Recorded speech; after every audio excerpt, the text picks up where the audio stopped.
Hello, hello, hello, everyone. I'm Chilly. This is my friend Ray. Hello, everyone. Start talking about our first book, Fourth Wing. We're going to go over just the first two chapters, chapter 1 and 2. There's a lot going on in the first two chapters, so it's a good place to start and a good place to stop. Buckle up. Here we go. Buckle up, Buttercup. So to recap, 1, I suck at talking, apparently.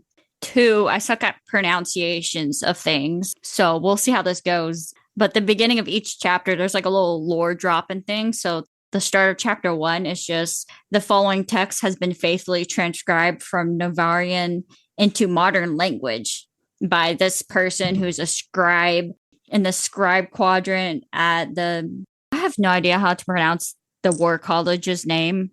Basgaiath. Put respect on my girl Justinia.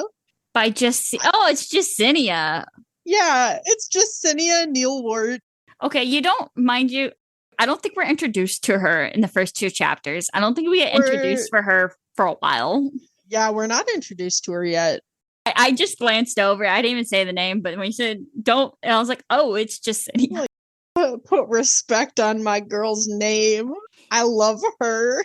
All events are true and names have been preserved to honor the courage of those fallen.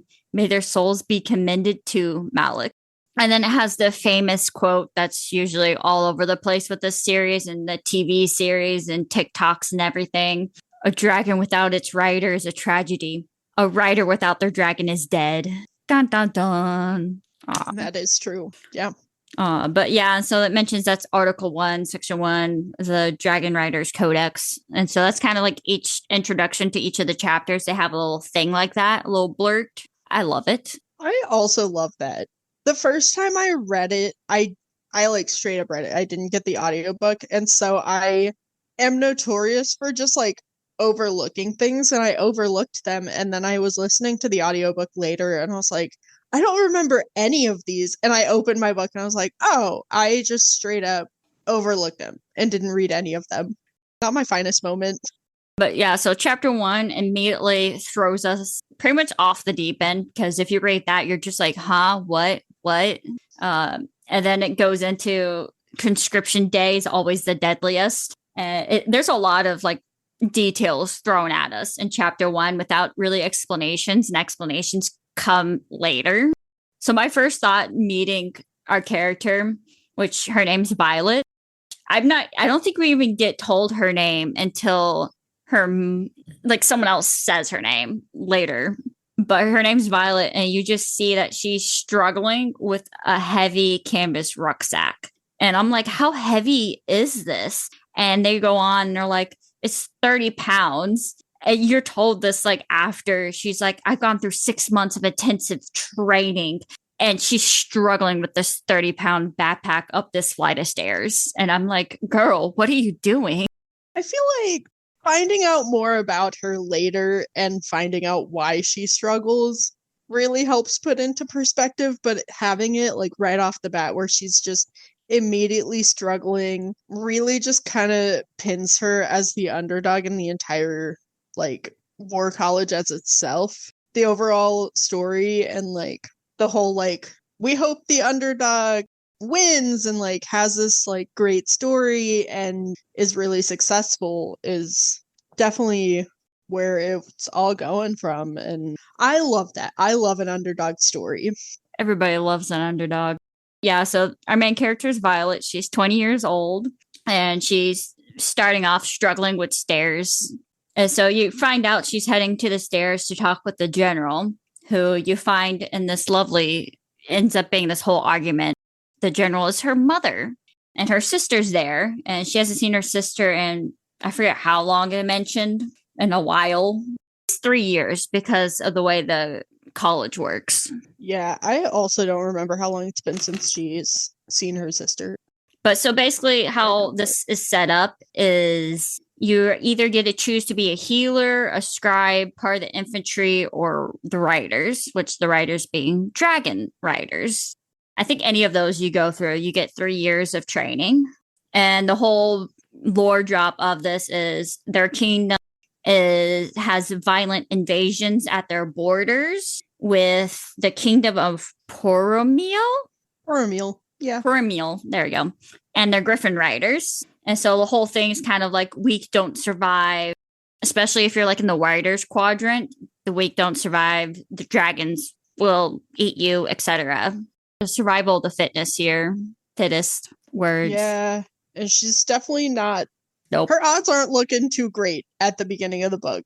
And so as the argument goes on, of course, you have her sister, whose name's Mira, who's already graduated and is a dragon rider, arguing with the mother. And you find out the mother, who, of course, as I mentioned, is the general, has ordered her daughter, our main character, Violet, to join the dragon riders quadrant, which, as far as we're all concerned, is a death sentence for our poor Violet. Yeah. We find out a little bit later that she spent her entire life training to become a scribe.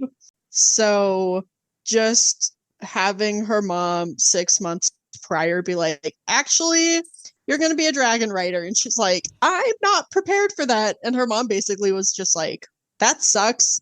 Start training. Like, oh gosh, the like red I see at this. Yeah, her mom made me incredibly angry for a hefty portion of the book. Agreed.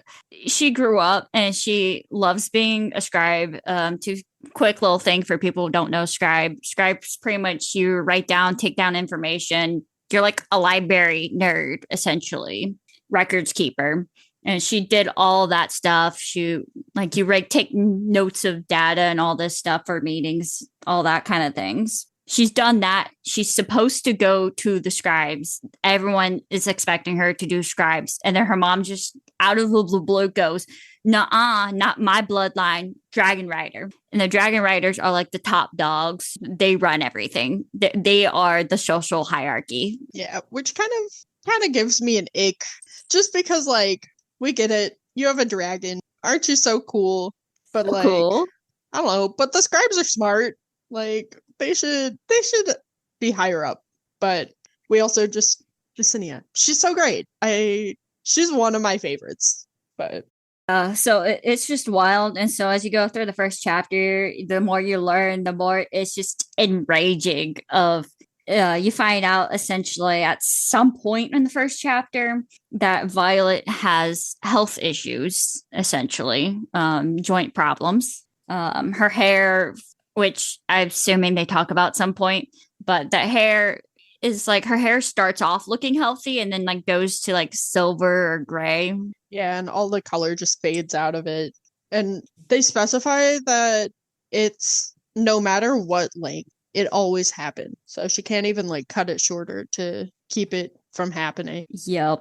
So it's pretty much she's the epitome of weakness.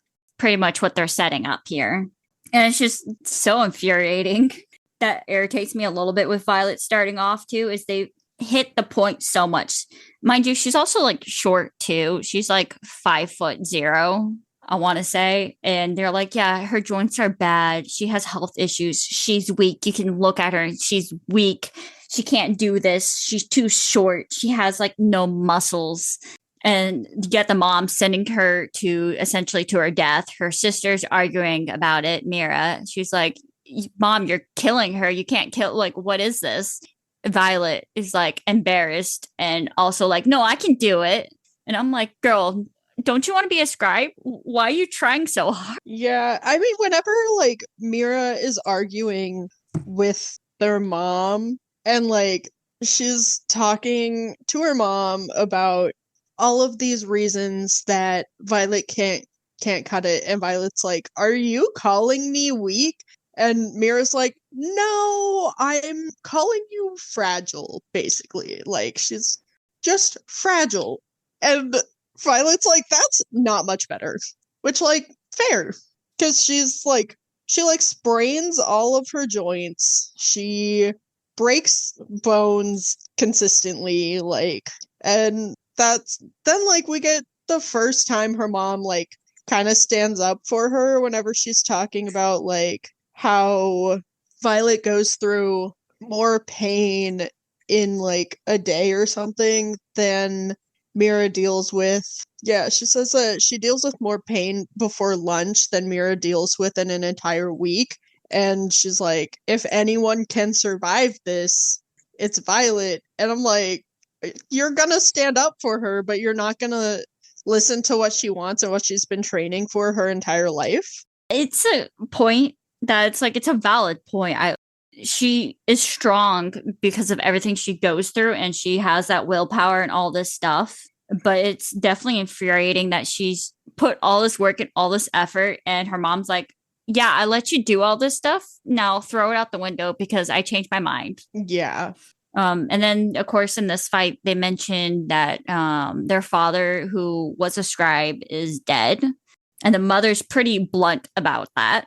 Yeah, that her entire, like, how she speaks about her late husband feels like she did not grieve at all. Like, she didn't give herself any room to actually feel anything because she's just like, he's dead. He wouldn't want anything anyway anymore. And I'm like, bro, like, he helped train her, like, since she was a kid. It's insane. Which, once again, hones in on she's a general, and she puts that first and foremost. Yeah. And so pretty much the conversation ends with the mother wins.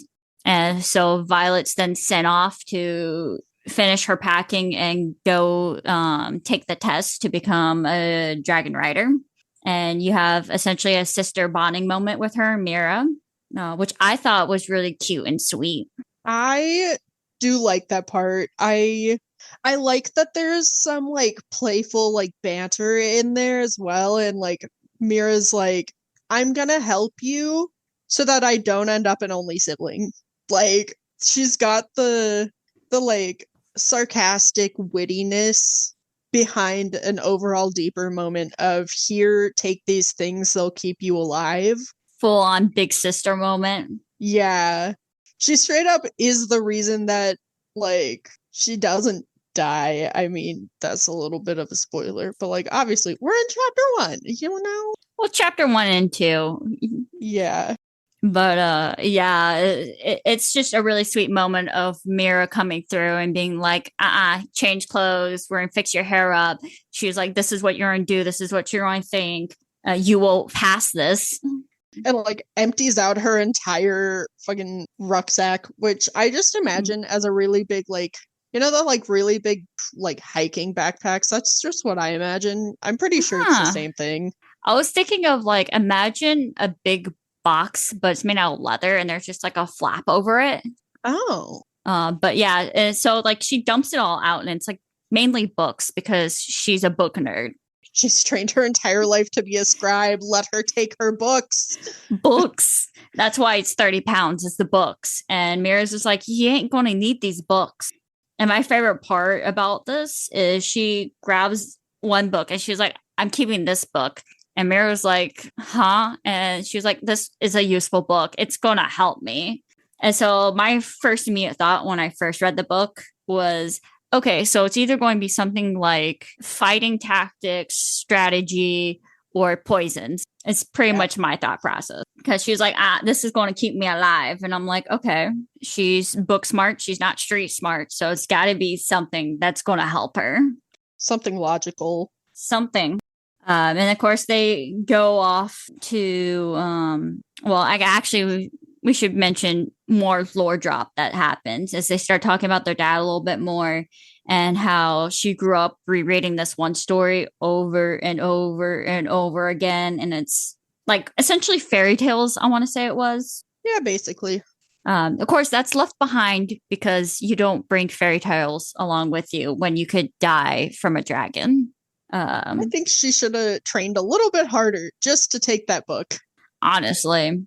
I mean, to be fair, though, where you're going to, I would be paranoid a little bit of bringing something so personal on the chance of maybe losing it. That is fair. Yeah.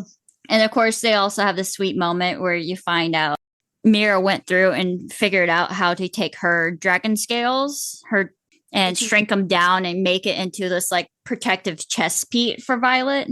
and is telling Violet pretty much don't ever take that off. Do you remember all the rules of the Dragon Codex? Basically, people can and will attempt to kill you. And Violet's like, well, not when I'm sleeping. That's against the rules. And Mira's still like, wear it while you sleep. It just further shows that she was a scribe while the other one was not a scribe. One's like, rules are rules. And the other one's like, I don't know about that. Yeah, rules are rules. Although, like, later, like, Violet mentions how the, like, Dragon Riders Codex with their rules is shorter than all others because they are horrible at following rules. So, like, it makes sense. They're all that, a bunch like, of Gryffindor / frat bros. They do really give off frat bro vibes. Like, I'm like, because they're all like, I want to be the strongest one here. I want to be wing leader. Meh. And I'm like, yeah.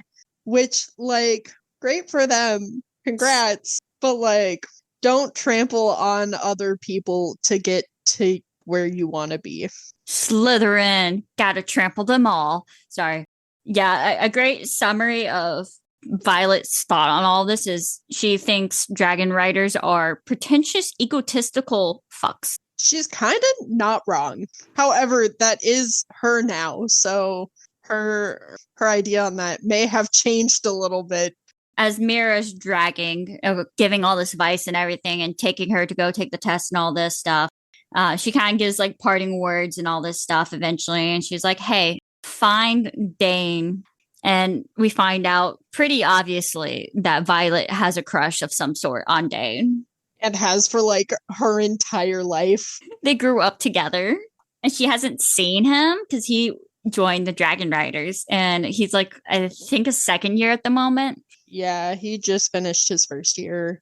This is a wild thing, but also they go through and have a girls talk, and she's like, yeah, you can sleep around, just only with the first years. Don't sleep around to the second or third years, otherwise they'll think you've slept your way to the top. Which, like, is fair. I feel like that makes sense. Like, they're in this like really big place made for competition. If she sleeps with anyone second or third, that would be what everyone would be talking about.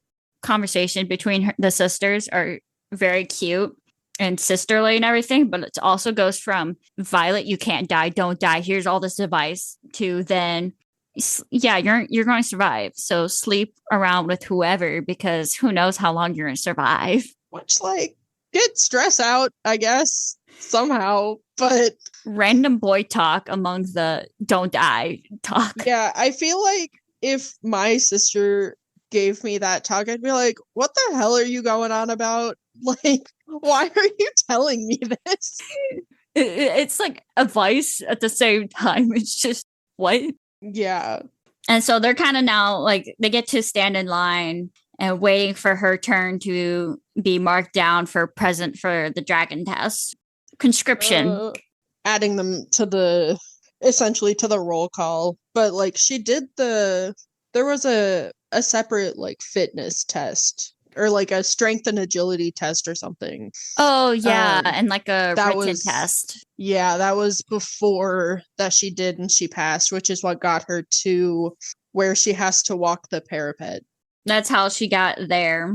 And so she's kind of throwing advice and stuff, and we get more lore drop while they're in line of like, hey, by the way, those kids who are marked, those are the rebellion carrying the rebellion relics, and they're traitor, or their parents were traitors, so they're marked. And she's like, oh yeah, by the way, the head traitor who's dead, son, it made it to be a rider. He's in his third year. Zayden, stay away from him. I love that man. I love him. We all know where this is going. She's not going to stay away. We all know that. Oh yeah, because why would she? You know, too much lore drop happened at that moment, and a guy named and it's romanticy. We all know where this is going.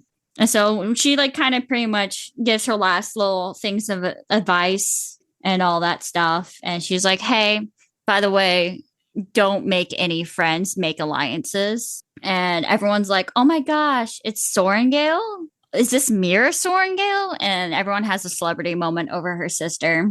As they're like standing there, Mira's like, and as I said, this is my sister. Like, talk to my sister. Don't just be in awe of me. I took it as kind of a like threat, but it's funny because no one actually took the threat seriously. And as you read chapter 1 and chapter 2, it kind of would make sense in my brain that, oh, she's the general's daughter, Mira, her sister, really good, high ranking, like, don't mess with the youngest. And so they all it's just kind of like they either take it as a she looks weak, let's kill her kind of vibe goes on a little bit to a degree, or she's not anything. And I'm just like, are grudges not a thing in this world? Because if like somebody murked my sister, I would murk them. Yeah, I mean, they very much are a thing in here. I think it's interesting that you took it more as a threat, because I didn't. I took it as her being like, I'm not the important one here. This is my sister. This is her moment to walk across the parapet and hopefully not fall off. And like, so, which I understand how you saw it as a threat. That just hadn't even crossed my mind, but like, I see it. Yeah, it's like they like build it up like Mira's celebrity, Mira's done this, general is the mom and all this stuff, and everyone's gushing over her, and she's like, this is my sister. And it's just it kind of was just kind of like a back off kind of thing, or like be wary vibe to it. But it's like no one reacts that way at all anywhere. And of course, Mira can't stay the whole time. She eventually has to dip while Violet's left standing in line, which I didn't process this the first time reading it, but the second time I really processed it. Is essentially they have to go up like a mountain, and it's staircases. The staircases don't have any railings or anything.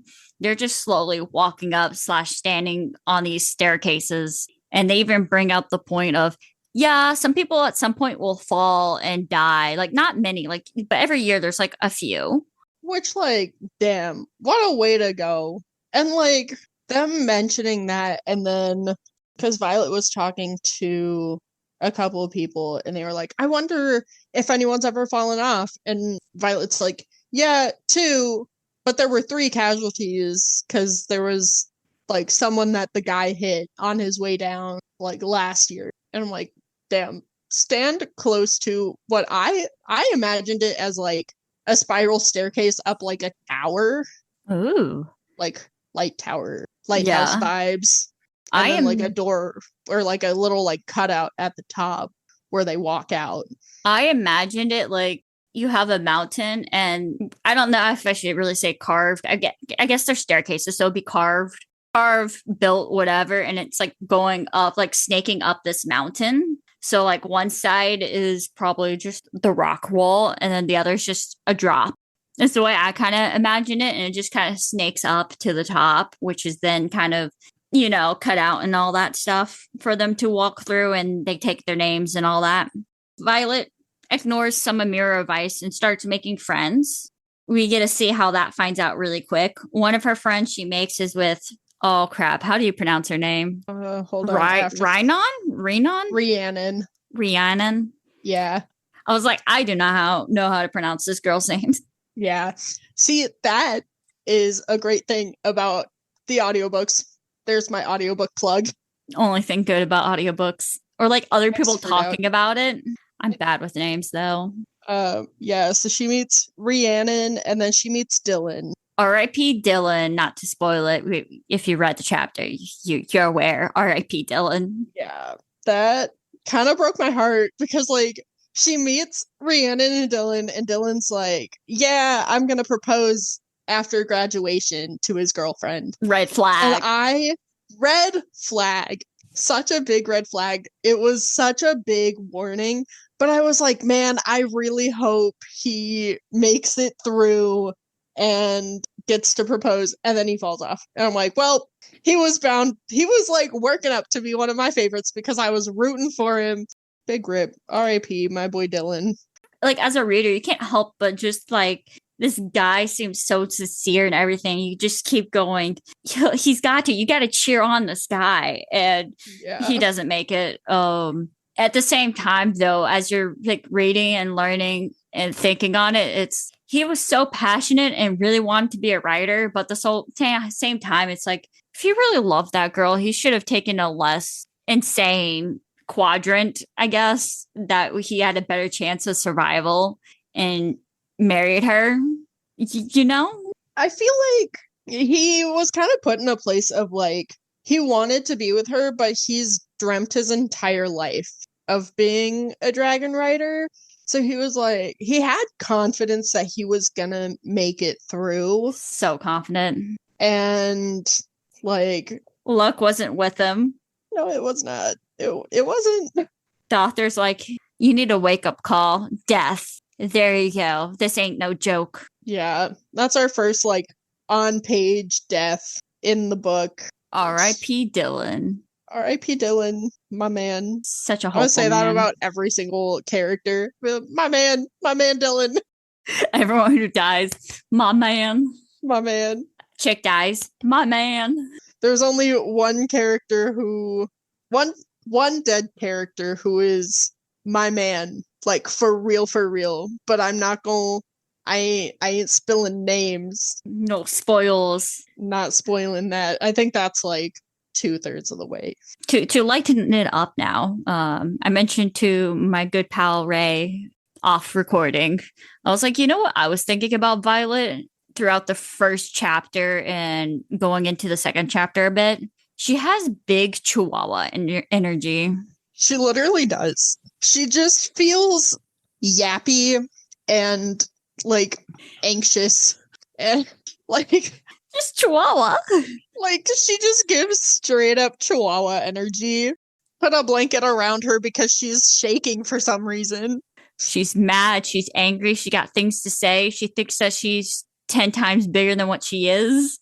Chihuahua is the perfect way to describe her. I think I broke Ray's brain a little bit too when I mentioned that. It made me laugh. I'm not gonna lie. Because I was like, I hadn't even thought about it, but like she really does just give Chihuahua energy. Just full on. Like I got to the end of rereading chapter 1 and starting chapter 2 and just stopped and thought to myself, is she a Chihuahua? Is that why I kind of want to pick a fight with her? That might be it. Because they go on, and so far the whole setup is she's not street, like I guess street. She's not the bronze. She's smart. She's book smart. She has all this, but she's so mouthy, and I love mouthy characters. But she's mouthy in a way that's I love it, and other times it's just like, why are you arguing? Yeah, she has her moments where she's arguing with people throughout the entire series. And it's just me sitting back here being like, I don't know why you're going off like that because it's not changing anything. But like, she was put in a really horrible situation against her will and against what she wanted. So like, she's got a lot of frustration just built up from all of that I get it, but... Interesting. And so as we continue heading to the parapet, which actually we should talk about that, the parapet, because TikTok blew up over everyone freaking out going, oh, I thought the parapet was this and this and this, but it's really this. And they're like, I can do that. And I'm like, yeah. Did y'all not read that it was 18 inches wide? It's 1.5 feet wide. See, whenever I envisioned it, I don't remember reading that it was 18 inches wide. I know it is now that I've read it a few times, but whenever I first read it, I imagined it being like, I don't know, like, you know, like a basic 2x4. Like a balance beam. Yeah, that's what I imagined, because Mira's talking to her about how she has to look straight ahead of herself and put one foot directly in front of the other. And I'm like, 18 inches, I'm just walking down that shit. Which, granted, like, slippery when wet, like, you're 200 feet in the air, it's gonna be windy. I'm, like, almost more amazed people don't fall off of it than those like that don't or do whatever. Because it's like the way it's described is it's like 18 inches, which I'll say it's like if you like for the average person, maybe is essentially like your elbow to like the tip of your fingers, maybe wide. It's wide enough that you can walk like not like foot next to foot kind of thing. Like half a sidewalk maybe wide. But the issue is it's stone. It's like probably eroded stone because it's been there up at the elements for who knows how long. They describe it as a 200 feet up in the air. I think it's even like it arches. I thought like it goes up and then down, and it starts raining. There's crazy winds. Does it go? Does it arch? I thought it was just straight across. That's what I'm confused by because I thought at one point it sounded like it goes like up and down a little. He mentions that like she comes across the little markers that tell her where she is on it. Yeah. But I think it's just straight across. I don't think it goes up or down. Okay. So that's the part that was weird because I was like, I couldn't remember at one point. I thought it like went up and down a little bit. Like there was like the middle point was a little high, like the highest point a little bit, and then it starts going down a little. But then other points, it just sounds like it's straight. And so the whole thing's interesting because in theory, if it's just full on like straight, one could probably sprint across it. Yeah, literally, I'm like, yeah, I could probably just fucking sprint across it. Although, like, the moment you have one person slow down. Oh, you're right. I forgot there's other people on it while you're doing it too. Yeah, they're just like one after another because they have to get through like hundreds of people. But yeah, so everyone's freaking out because they all thought it was like a balance beam and you need to do like one foot in front of the other. And it's like, no, you can walk normal on it. The issue is it's raining. You're 200 feet up in the air. One trip, screw up, whatever, you're dead. And it's windy. Personally, with my heights, I would be nowhere near any of that. I would have looked at the staircase and been like, nope, I'm off to the scribe unit, bitches. Well, her mom straight up told her that if she even sets foot in the scribe quadrant, she's pulling her out by her hair. So, like, she really didn't get much of an option, even, like... I would fight my mom. Like, yeah, Violet doesn't learn to fight people yet. Oh, she has Chihuahua energy, but not against her mom. Or like, no, correction, it's still Chihuahua energy. It's all bark, no bite. Except Chihuahuas do very much bite. I have insane fear of heights. You would not get me on a dragon unless I'm passed out or dead. I would have to trust a dragon to an insane degree to catch me if I'm falling and not break me. But beside that, yeah, so it was a thing for a while there where everyone was freaking out over realizing it was 18 inches wide. And then you find out you have this guy throughout the line, especially when you get to the parapet. His name's Jack. Jack is... Jack motherfucking Barlow. Yo. I hate that man. Violet doesn't like him either. And as she's like crossing and stuff, he's behind her. And they let them go every so often. So there's like roughly three people on that at a time. Because essentially it's like when someone gets like, I think it's like quarter across is when they let the next person go. Maybe not quarter, maybe like a third. Either way. And she looks back at this man at one point and he's just standing there waiting. And as the next guy behind him starts walking, he literally picks this guy up and he launches him off. My hatred for this man, like, extreme. I hate him. He's such a horrible person. First blood via the frat bro. Yeah, he gives like frat bro mixed with pick me meathead energy, and like, ugh, I hate him. He's so horrible. He is very much the epitome of you are strong or you're weak, and if you're weaker than me, you're dead. Yeah, he's like, if you're weaker than me, I'm going to be the one to kill you. He takes that as his job personally, and it's to an unnecessary level. And of course, right before Violet starts walking this, as we decided to skip over, and everyone's probably like, what the hell? She has to give her name, and we find out Zayden is the one standing there taking names with everyone. Oh yeah, that's kind of a major plot point that we just glazed over. Well, because she goes Chihuahua energy again, and she's like, "This is Zayden," and she like kind of freaks out, but then she also talks smack with him. Yeah, she talks smack with him, and like he's like, your mom killed my dad," and then fucking Violet's like, "Well, your dad killed my brother," or something like that, and I'm like, damn, y'all got beef. It was Like, so unnecessary. Like, let's state the obvious here and glare at each other.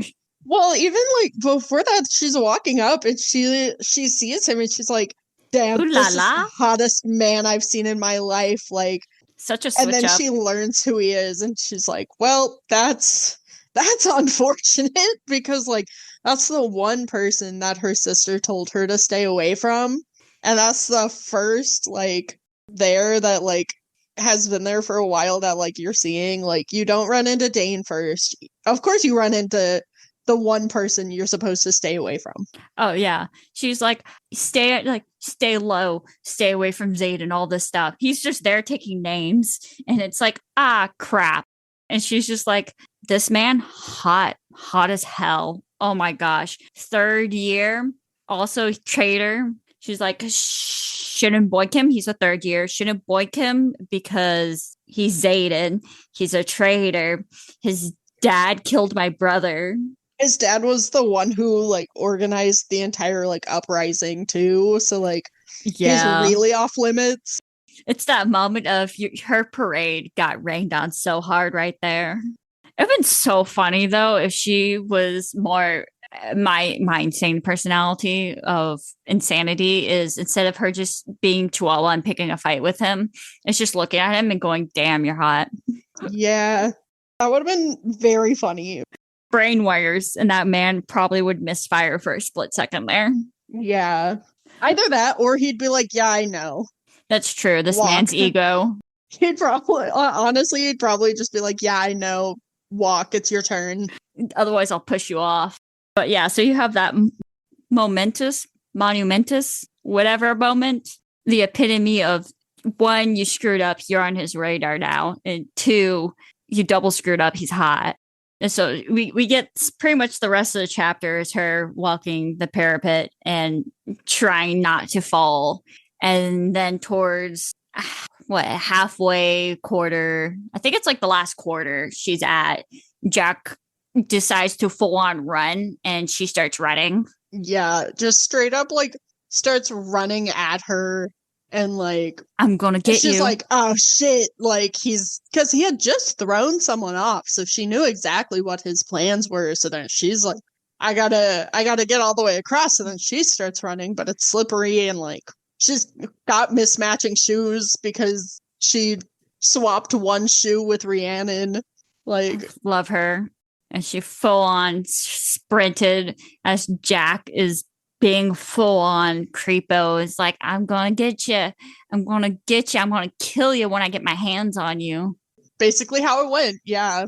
And so Violet manages just to barely get off. And she spins around, pulls out her daggers that she had hidden away, and full on threatens this man. To his balls had me dying laughing. The fact that the way that it's written too, that they have this whole conversation and it's not till the end that they're like, it's at his balls. Are you going to castrate this man? She should have done it. She 100% should have. He already hates you. Might as well. Like, you might as well. Like, and then she was also uniquely messing with the rules with this too, because she's technically in safe territory. He's not yet. So that's the only reason she technically could kill him or castrate him or whatever and not be breaking the rules. Yeah, because he's not an official cadet yet. She gets written down as an official cadet, and the one person writing down the names and stuff is just like kind of snickering at the whole situation. It's just like, so you're going to castrate him or not? Yeah, literally, like, are you gonna do it or not? Like, you got him by the literal balls, and this is your moment. It's now or never. So make a choice. She ultimately, of course, as we've said, decided that she's like, I don't want to piss him off more, and I'm not in the correct position to kill him either. And so she just kind of does like a truce scenario with him. And Jack really doesn't do truces. He's just kind of like, I'll get you later. Yeah. Ugh, I hate that. Don't we all? Should have taken out his balls. Would have been great.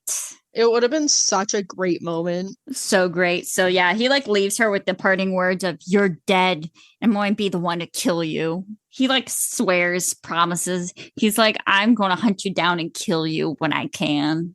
But that's the ending of chapter 2. Is pretty much where we end there. So get a lot of lore drop and a lot of, I guess, character building of Violet, and we have yet to meet Dane. I think we meet Dane in the 3rd chapter.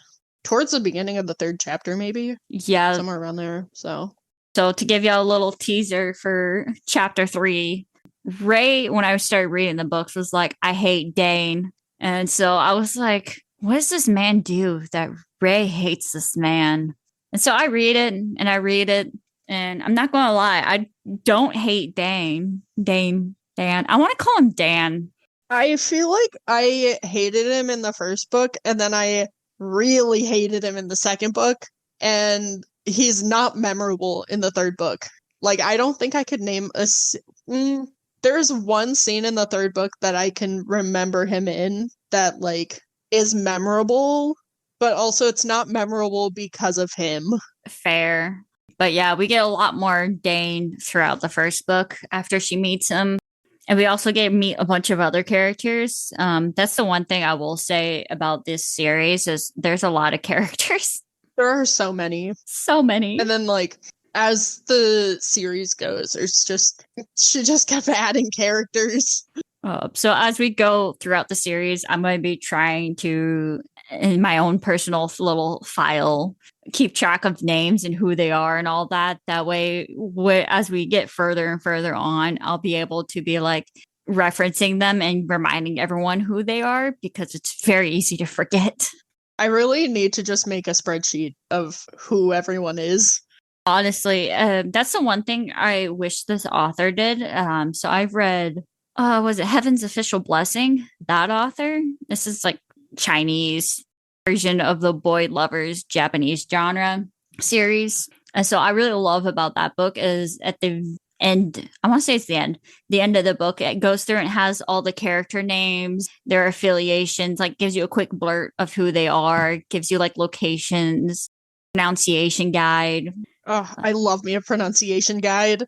That would have been really helpful with this book. So nice, especially the characters. I can tell you, so like I've said, I've 2nd book I read, I got maybe halfway through it before I stopped. I can't even pick up where I left off of, because I'll have no idea what's going on or who anyone is. I like know 5 characters and there's like 20.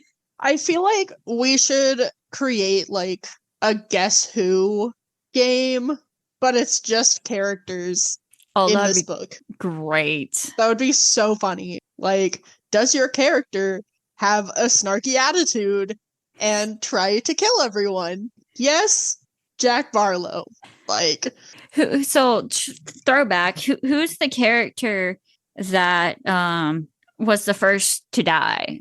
Everyone's like, followed by who was the character that was like, I'm gonna go through 3 years, succeed, and then propose. Yeah, like, well, okay, how they looked at it was like proposing beforehand's bad luck, which also like is how they made it sound. It made it sound like everyone had to join in like one of these. So like, was I wrong about that? Or like, do they all have to and she's going down a different track?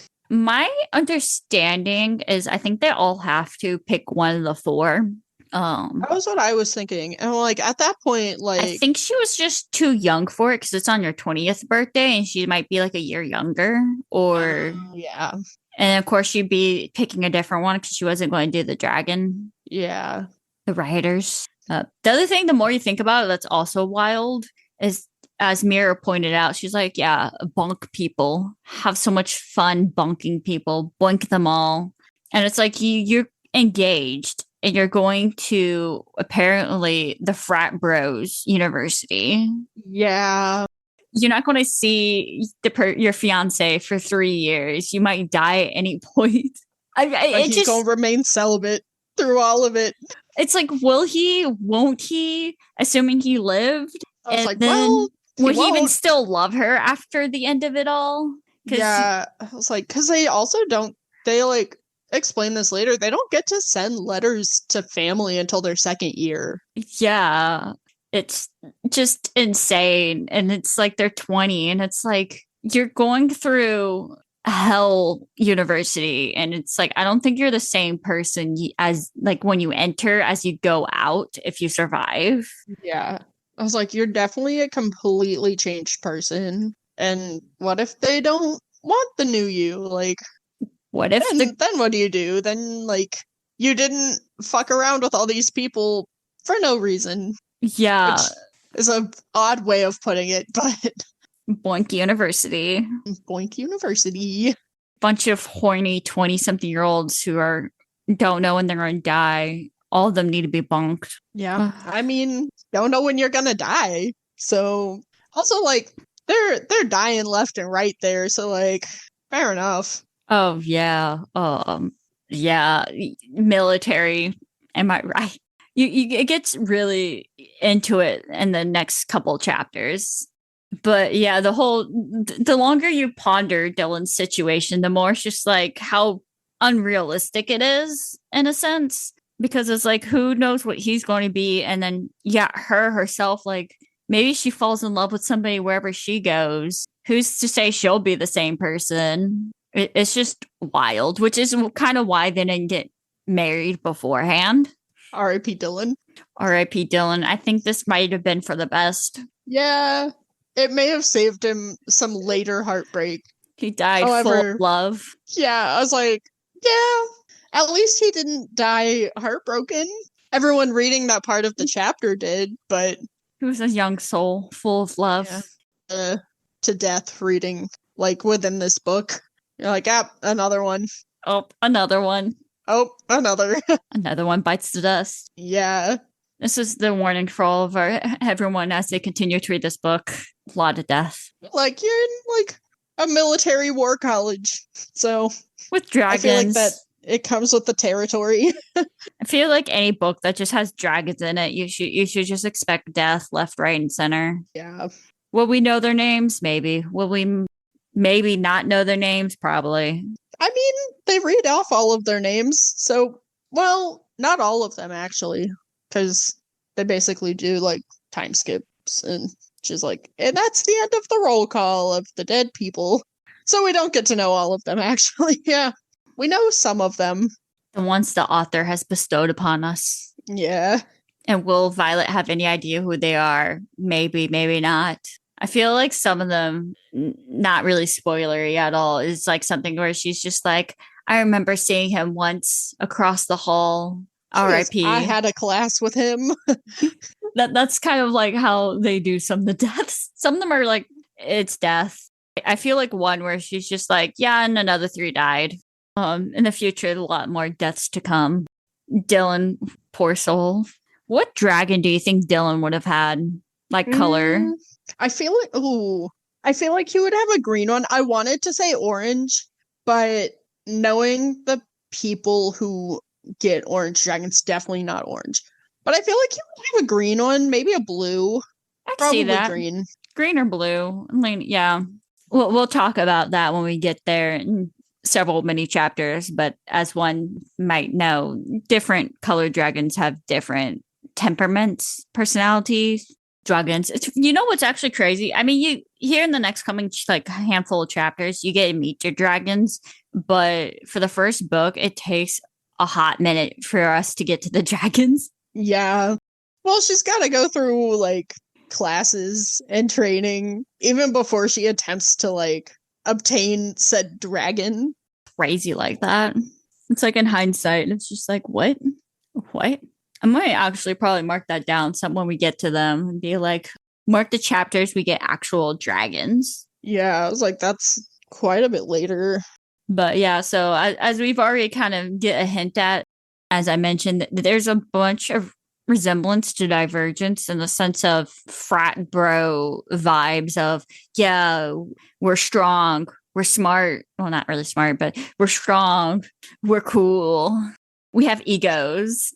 We gotta do stupid, dangerous stuff because it's cool. Yeah, from what I've seen of the movies, that does feel pretty accurate. Like, the Dragon Riders are literally Divergent.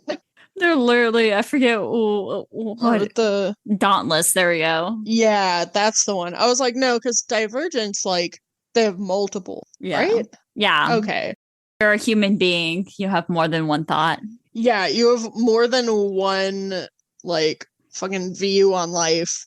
It kind of gives off that vibe just a little bit. We need the best of the best. So you know, even though like each year, I feel like this is Hogwarts vibes. Anyway, no, yeah, where it's like each year there's less and less writers and more deaths and all this stuff. It's like instead of just like, I don't know, providing more training or like less murder training, it's like, nope, got to keep it going.